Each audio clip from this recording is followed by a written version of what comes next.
할렐루야. 창세기 18장 말씀을 통하여서 페이버란 제목으로 말씀 증거하도록 하겠습니다. 오늘 그 창세기 18장은 이런 거예요. 그 아브라함이 그 1절에 마므레 상수리 숲을 근처에서 그 하나님의 세 천사를 만나는 대목이거든요. 근데 이 성경의 사람들에게 있어서 이 상수리 나무 밑에 있다라는 것은, 상수리 나무라는 것은 뭐냐면 큰 나무 밑에 그늘 서늘한 곳이잖아요. 햇빛 쬐는 곳에서 뭐냐면 하나님을 묵상하고 기도한다라는 것이었어요. 그러니까는 아브라함이 기도 중에 하나님의 보내신 천사 세 분을 갖다 영접하고 그분들에게 그 좋은 것, 보니까 6절에 보니까는 그 송아지 요리 해주는 대목이 나오잖아요. 고기 중에서 제일 맛있는 것이 이 송아지 요리라고 하더라고요. 이 소고기 맛있잖아요. 근데 그런 소 말고 송아지, 이 요리가 굉장히 맛있는데, 그러니까 굉장히 좋은 그 진미로 그 상대방을 갖다 대접할 줄 알던 사람이었다는 것입니다. 그런데 실제로다가 이 세 천사가 와서 하는 내용은 뭐냐면, 이 소돔과 고모라 성이 보니까 이 동성애를 비롯해서 성적으로 타락하고, 그리고 너무나 그 나라가 거기가 세상적으로 혼미한 곳이라 하나님이 멸망시키겠다고 하면서 가던 길목에 아브라함이 그 세 천사를 만나게 되는 대목이에요. 그런 대목. 그런데 그 아브라함은 그러한 그 하나님의 의중은 알지 못했지만 그 하나님의 보내신 사자라는 것을 깨닫고 그 하나님의 사자를 갖다 선대하려고 하는 그런 마음이 있어요. 그래서 그 하나님의 사자를 내 집에 모셔야겠다 하는 그 마음을 가졌죠. 여러분, 오늘날 우리 성도들도 기도할 때 보면 성령 하나님의 임재가 내게 강력하게 임하기를 소원하면서 기도할 때가 있잖아요. 바로 그 아브라함이 지금 그런 상태라는 것이에요. 그런 상태인데, 근데 그 하나님의 은혜가 성도들에게 거저 임하는 것이 아니에요. 임하는 사람한테 임하고, 역대하 그 16장 9절 이하에도 보면 하나님은 온 천지를 두루 행하사 당신의 권능을 넣어줄 만한 사람을 찾는다고 하셨어요. 당신의 권능이 아무데나 머물지 아니하고 권능이 임할 만한 사람이 있다는 거예요. 이런 것이죠. 온 세상에 하나님의 권능 같은 천둥 번개가 있어요. 천둥이 쳐야 온 세상에 그 질소가 변혁이 되면서 농사가 잘 져지게 된다면서요. 그렇죠? 그리고 거기에 번개가 한번 꽝 해야, 그래야 이 대기도 바뀌는, 그래갖고 산소 농도 이런 것도 바뀌면서 세상이 깨끗해지는 거예요. 그렇죠? 여러분, 우리 산 가운데도 이 천둥 번개가 쳐야 하나님의 권능이 임하는 거예요. 할렐루야. 그런데 그 번개가 칠 때 어디에 쳐요? 아무데나 치나요? 피레침이 딱 서 있으면 거기에 번개가 치잖아요. 마찬가지로 성도들이 영적으로 예민해서 하나님의 은혜와 하나님의 축복을 받을 만한 사람이 될 때 하나님의 권능이 머물게 될 줄로 믿습니다.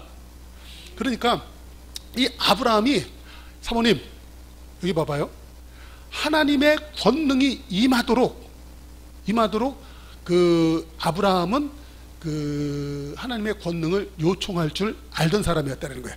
자, 우리 그 창세기 18장 3절을 한번 보십시다. 같이 한번 읽어볼까요?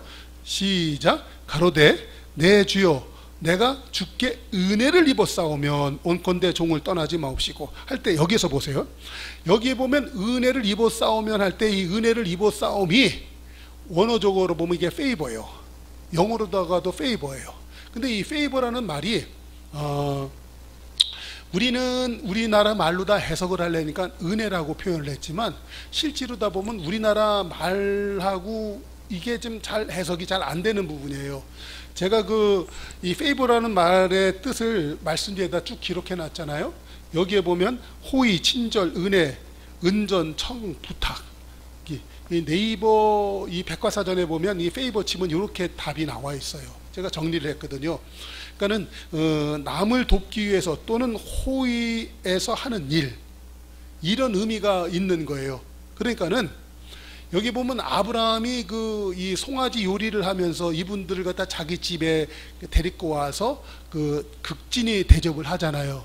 그런데 이분들이 내 집에 모셔드릴 때 지금 내가 주께 은혜를 입어 싸우면 이라고 얘기를 하는 거잖아요. 그러면 어떤 거가 되냐면, 당신이 내 집에 올만한 상황을 아십니까?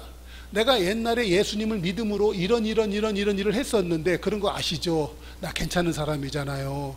당신이 나한테 복줄만 하잖아. 복줄만한 짓 했잖아요. 그러니까 우리 집에 들어오세요. 이런 식의 얘기가 되는 거예요. 그게 페이버예요. 여러분, 우리가 신앙생활 할 때 하나님 나에게 복을 주시옵소서, 권능을 주시옵소서, 우리가 그렇게 기도할 수 있잖아요. 그럴 적에 자, 우리가 이거 하나를 해결하고 넘어가십시다. 구원받는 것은 전적인 하나님의 은혜로 아무 공로 없이 내가 거저받는 은혜예요. 구원이라는 것은 내가 엄마 모태에서 지음을 받고 이 땅에 태어나기 이전부터 하나님은 만세 만대 전에 나를 갖다 택하신 줄로 믿습니다. 그것이 전적인 하나님의 택하심의 은혜예요.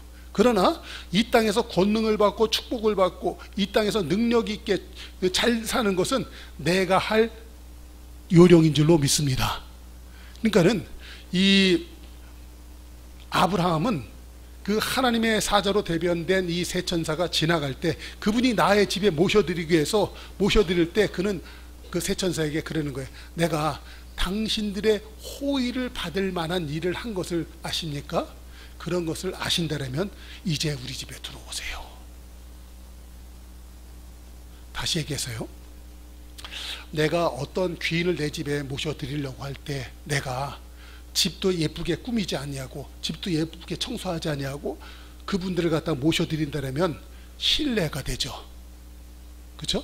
깨끗이 청소하고, 하다못해 우리 집사님들이 이제 구역 예배 드리면 내 집도 청소하고 우리 집사님들 같이 성도들 같이 와서 구역 예배 드리게 하잖아요. 예? 그런 것처럼 하나님의 천사가 내게 집에 들어오게 할 때 내 집을 정리하는 부분도 있지만 그분들이 내 집을 들어오게 쉽게끔 내 생활 삶도 그만큼 따라가 줘야 되는 거예요. 그렇죠? 그게 페이버라는 거예요. 다시 정리할게요. 우리는 신앙생활 할 때 구원받는 것은 전적인 하나님의 은혜라 나의 행동과 삶을 배제하고 하나님의 전적인 은혜로 하나님이 나를 택하신 거예요. 그렇죠? 그렇다면 그 이후에 하나님의 축복을 받고 하나님의 권능으로 살아가려고 할 적에 우리 성도들은 하나님 앞에서, 잠깐만요,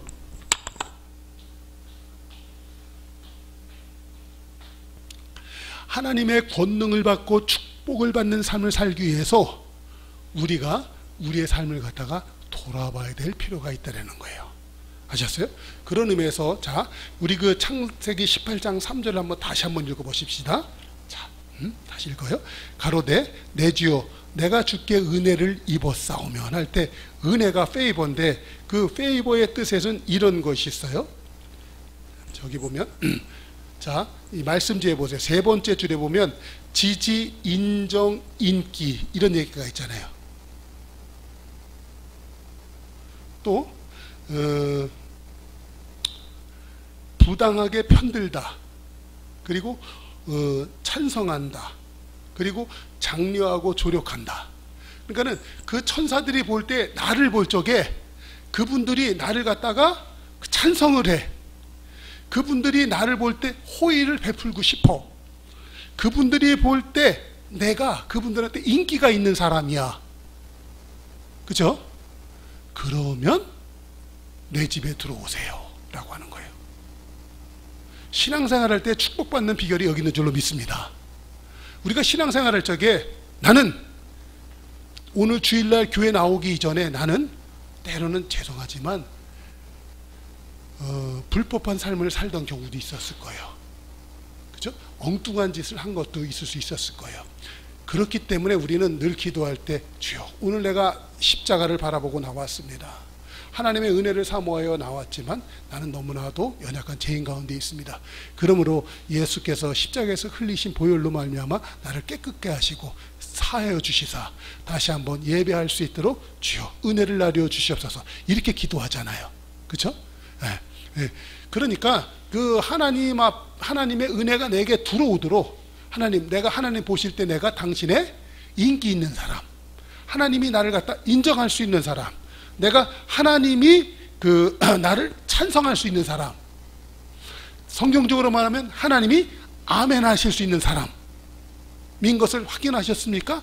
그러면 내 집에 들어오십시오. 요게 창세기 18장 3절의 말씀인 줄로 믿습니다. 아멘. 그렇기 때문에 잡아요. 여기에 보면 이 창세기 18장 3절에 내가 하나님께 은혜를 입어 싸우면 할 때 이 은혜가 이 원어적으로 보면 페이버예요. 이 페이버라는 말이 다시 말해서 더 구체적으로 설명은 하나님 보시기에 좋았다면, 하나님 보시기에 좋았다면이라는 거예요. 다시 한번 강조합니다. 여러분들의 삶이 하나님 보시기에 좋은 성도가 되시길 주의 이름으로 축원합니다. 할렐루야. 근데 여러분 이런 게 있어요. 창세기 39장에 보면 애굽의 노예로 팔려갔던 요셉이 애굽의 총리 대신이 되고, 그 전에 보디발의 가정에 들어가서 보디발의 아내가 유혹하는 것을 갖다 뿌리쳤다가 괜히 강간범으로 몰려서 감옥에 갇힌 이야기를 알고 계시죠. 근데 그 감옥에 갇혀서 그가 어떤 일들을 하게 되냐면 성경에서는 이렇게 표현하고 있습니다. 창세기 39장 2절 이하에 보면 여호와께서 요셉과 함께 하심으로 그가 형통한 자가 되어 그의 주인 애굽 사람이 집에 있으니 그의 주인이 여호와께서 그와 함께 하심을 보며 또 여호와께서 그의 범죄에 형통케 하심을 보았더라. 이런 얘기가 나와요. 요셉이 괜히 애굽에서 총리 대신이 된 것이 아니라 그런 누명을 쓰여서 감옥에 갔지만, 감옥에서도 그는 어떤 사람이냐면 하나님이 함께하는 사람이 되도록, 하나님이 함께하는 사람이 되도록 그것을 갖다가 형통한 자라고 표현한 거예요. 그의 삶은 실제로다가 감옥에 갇혔으니 얼마나 답답하고 약올른 상황이겠습니까? 그러나 그는 이 창세기 18장에 나왔던 아브라함처럼 하나님의 사자가 함께 들어오고 싶을 만큼 하나님이 함께하는 사람으로서 요셉이 살아냈다라는 거예요. 그렇죠? 그러니까 다시요, 하나님의 은혜가 머무는 성도가 되실 주의 이름으로 축원합니다. 우리가 성도들이 보면 신앙생활 할 때 귀한 요소가 우리는 거룩한 자라는 표현을 합니다. 거룩한 자라는 것은 뭐예요? 구별됐다라는 거예요. 구별됐다라는 것은 무엇입니까? 세상적이지 않고, 세상은 성경은 이렇게 합니다. 악하다 표현해요. 우리가 시편 1편에도 보면 복 있는 자는 악인의 길을 쫓지 않냐고, 오만한 자의 자리에 앉지 않냐고, 그렇죠?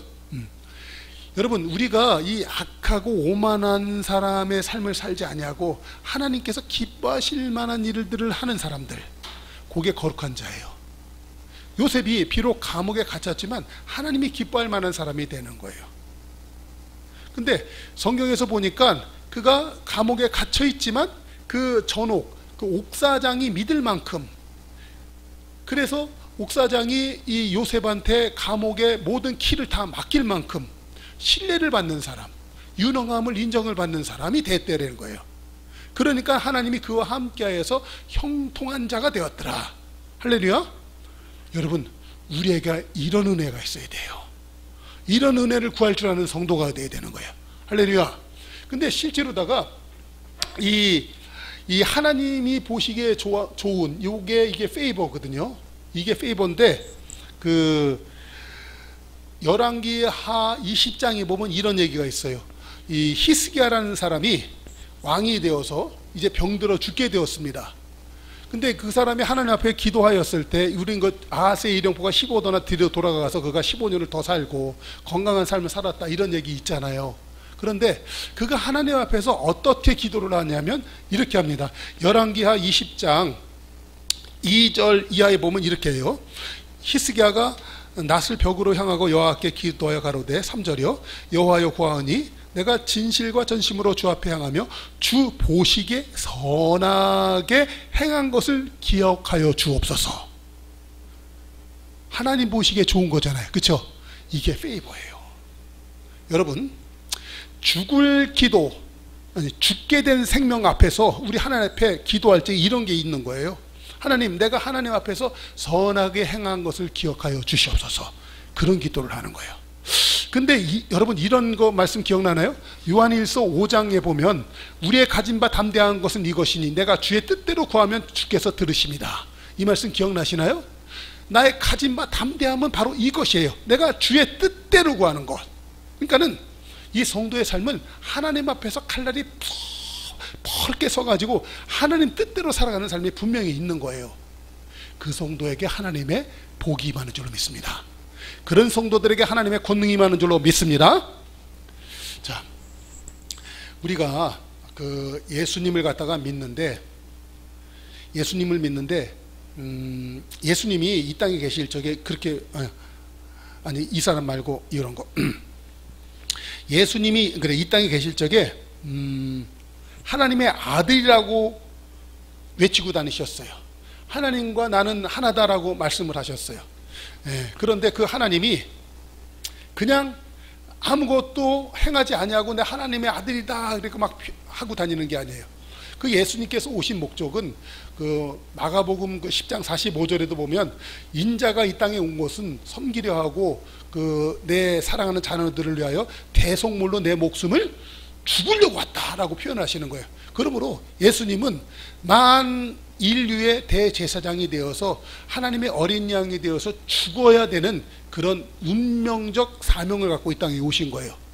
그렇기 때문에 예수님은 우리를 위하여 죽어줘야 되는 거예요. 그래야 하나님의 어린 양, 거룩한 어린 양이 하나님 앞에 제물이 되어서 우리 대신 형벌을 받아야 우리가 죄에서 노임을 받게 될 줄로 믿습니다. 그래서 예수님이 죽어야만 되는 거예요. 근데 만약 그 예수님이 안 죽으면 어떻게 될까요? 안 되는 거예요. 그러니까 예수님이 죽는 것은 하나님 보시기에 좋은 거 아니에요. 그게 페이버예요. 하나님 앞에서 죽어야 되는 거예요. 우리 성도들이 이 땅을 살아갈 때 하나님 앞에서 죽으려고 하는 삶이 있어야 되는 거예요. 그게 페이버예요. 실제로다가 우리는 신앙생활 할 때, 자 다시 한번 말씀드릴게요. 자기의 게으름과 나태함 그리고 창조적이고 도전적이지 못한 삶들 사는 대부분의 이유는 뭐예요? 죽는 게 무서운 거야. 두려운 것을 향해서 나갈지 않는 거야. 그렇죠? 하나님은 성경에서 분명히 얘기하는 거예요. 너가 죽고자 하면 산다. 도전하는 삶을 말하는 거예요. 그런데 예수님께서 이 땅에 죽어요. 누가복음 22장에도 보면 예수님이 그 죽기 전날 밤에 십자가에 달리기 전에 너무나 무서우니까 겟세마네 기도할 때 어떻게 해요? 땀방울이 핏방울이 되도록 기도하신 거예요. 여러분 세상에서 복받고 성공하고 승리하기 원하십니까? 이 땀방울을 흘릴 만큼 땀방울이 핏방울이 될 만큼 도전하는 삶이 있어야 돼요. 근데 성도들이 너무나 종교적으로 편향이 되어갖고 세상에서 내가 그런 땀 흘리고 노력하는 삶은 안 살고 교회에 와가지고 기도한다고 맨날 주여 기도, 그건 나쁜 게 아니에요. 여러분들이 놓치고 있는 것을 말씀드려요. 기도하는 일은 너무나 아름다운 거예요. 안 되면 하나님의 권능이 임하기까지 밤이 새워 기도하는 거 너무 아름다운 거예요. 그런데 제가 말씀드리는 것은 세상에서 땀 흘리고 노력하는 삶이 없이 교회만 와서 기도하는 거, 이거는 잘못됐다는 거예요. 아멘 하실 수 있습니까? 예수님은요 이제 그렇게 땀방울이 핏방울이 되도록 기도하시고 아버지 앞에서 그래요. 이 잔을 내게서 옮기시옵소서. 그러나 나 원대로 되지 말게 하시고 누구 뜻대로? 아버지 뜻대로 되기 원합니다 하시고 예수님께서 그 잔을 마시는 거예요. 그리고 십자가에서 달려 죽으시는 거예요. 그랬을 때 로마서 1장 2절에서 보면 성결의 영어로는 사망 권세를 깨뜨리시고 살아나심으로 하나님의 아들이라 인정함을 받았다라고 하는 거예요. 십자가를 지심으로 하나님의 아들로 인정함을 받았다는 거예요. 여러분 성도들은요 축복받기는 원하지만 십자가는 안 지려고 하는 거가 조금 있지 않나요? 내 몫에 태인 십자가 지는 것이 귀한 거예요. 저도 목사된 입장에서 저 얘기를 하려고 한다면 그런 거잖아요. 나 하나 살려면 내가 다 떼놓고 나가면 나도 나 하나는 먹고 살겠더라고요. 그러나 하나님이 저를 갖다 이 교회 목사로 세우셨잖아요. 그러면 이 교회와 함께 살고 이 교회와 함께 죽고 이 교회 때문에 살아가고 이것 아니겠습니까? 저는 너무나 감사해요. 저에게 귀한 집사님들이 계셔서 이렇듯 진짜 제가 지난 삶을 볼 것 같으면 너무나 저돌적이고 너무나 그냥 막 날뛰는 부분이 있어서 많은 경우에 우리 집사님들 힘든 부분도 계셨겠지만 그래도 저를 그래도 믿으시고 같이 함께 해주셔서 너무나 감사합니다. 그러나 그런 속안에서 이제 내가 사명이고 뭐고 이제 한 20년 거의 다 했는데 19년 20년 다 해가는데 안 됐는데 때려치고 그냥 나 하나 잘 살자 하고 나가면 저에게 무슨 하나님의 영화가 있겠습니까? 내 몫에 태인 이 십자가, 이 목회 사역의 십자가 끝까지 지고 가려고 할 때 하나님이 기뻐하시지 않겠습니까? 마찬가지로 우리 성도들에게도 하나님이 여러분들에게 몫에 태인 십자가가 있습니다. 그 십자가에서 여러분 달려 죽으려고 하세요. 그럴 때 여러분들이 사는 역사가 있게 될 줄로 믿습니다. 그럴 때 하나님 보시기에 조언이 되는 거예요. 그것이 바로 하나님의 페이버예요. 예수님께서 이렇게 말씀하시는 것입니다.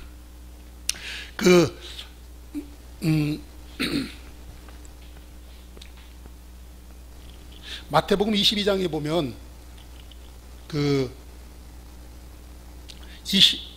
37절 이하에 보면 이렇게 얘기해요. 이웃사랑의 극치, 이웃사랑을 하는 것이 하나님 보실 때 가장 기쁜 일인 줄로 믿습니다. 이웃사랑을 하는 거. 예수님은 이웃사랑의 극치를 십자가에서 보여주셨어요. 근데 예수님께서 이렇게 말씀하신 거죠. 37절 예수께서 이르시되 내 마음을 다하고 목숨을 다하고 뜻을 다하여 주 너의 하나님을 사랑하라 하셨으니 이것이 첫째 되는 큰 계명이요 두 번째는 그와 같으니 내 이웃을 내 자신같이 사랑하라 하셨으니 이 두 계명은 온율법과 선지자의 강령이다. 그래서 내 이웃을 내 몸같이 사랑하라. 예수님께서는 우리를 갖다가 당신의 자녀뿐만 아니라 당신의 이웃으로 보신 거예요. 형제 자매로 보셨으니까요. 그렇죠? 근데 그 형제 자매들이 전부 다 사망과 죄의 권세에 사로잡혀서 전부 다 지옥 갈 형편에 되어 있어. 그러니까 내가 이것들을 살려야 되겠다. 그래갖고 죄의 싹은 사망이다. 그러면 사망 권세를 첩해야 된다. 그래서 예수님이 십자가 진 줄로 믿습니다.